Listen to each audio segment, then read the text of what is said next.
ব্যান্ডে 6000X 3 বছর পূর্ণ হয়ে গেছে, কিন্তু এখনো তার মজার আলাদা।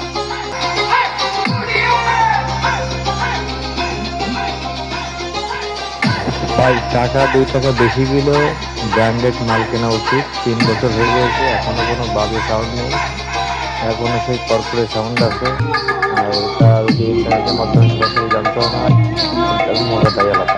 আওয়াজটা ফাটেই না, এরপরে বেসটা দিতে হবে।